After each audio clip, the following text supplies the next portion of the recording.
which verse of the Quran sticks out to you the most and why? Okay, which verse of the Quran sticks out for me the most? Actually, like I said, and like I would always say, every time I'm asked about favorite verses, or every time you read the Quran, there are different verses that actually stick out because of the problems you may be going through or the situation you may be facing at that particular time. So different verses stick out. But in general, I can tell you, there is a surah that moves me the most. Two surahs. Short ones. One is duha and the other one is Surah Al-Sharh. وَالضُّحَى وَاللَّيْلِ إِذَا سَجَى مَا وَدَّعَكَ رَبُّكَ وَمَا قَلَى. That verse itself, مَا وَدَّعَكَ رَبُّكَ وَمَا قَلَى وَلَلْآخِرَةُ خَيْرٌ لَكَ مِنَ الْأُولَى وَلَسَوْفَ يُعْطِيكَ رَبُّكَ فَتَرْضَى. So the two verses, مَا وَدَّعَكَ رَبُّكَ وَمَا قَلَى and وَلَسَوْفَ يُعْطِيكَ رَبُّكَ فَتَرْضَى. They stick out the most for me. They impact upon me. They make me ponder deeply every time I read them.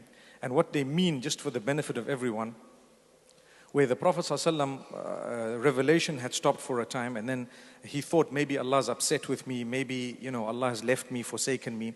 So Allah revealed a verse to him to say, "Ma wadda'aka rabbuk." Allah has not forsaken you. Wama qala, He's not upset with you. It happens to all of us. Certain things happen negatively. Sometimes we struggle for a long time, and we think maybe Allah's upset with me, and perhaps and then you read this verse and you say, no, He's not. He's not. He's not upset with me and He hasn't left me. And then a verse down, Allah says, وَلَسَوْفَ يُعْطِيكَ رَبُّكَ فَتَرْضَى. And very soon Allah will give you so much until you become happy. So you might not have it right now and you will get it. So sometimes we want something, we look forward to things and they don't come our way. And Allah says, hang on, it's going to come.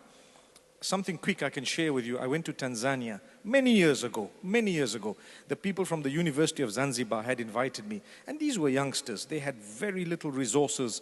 And I had traveled from Zimbabwe to Kenya. And when I spoke to them, and then they had a vote of thanks after the 2 days or 3 days. And I remember the brother, his name is Saeed. Now we're friends. It's been years. It's been more than 10, 12 years. And he just said, we have something to offer you. And that is a verse of the Quran.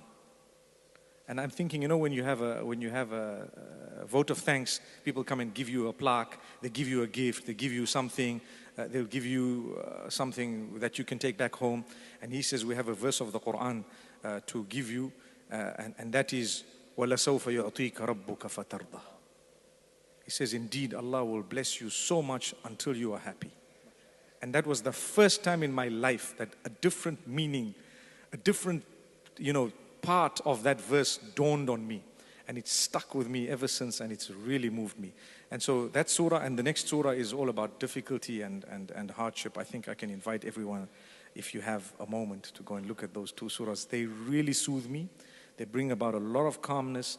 I just have to read them and I'm just blown away, mashallah.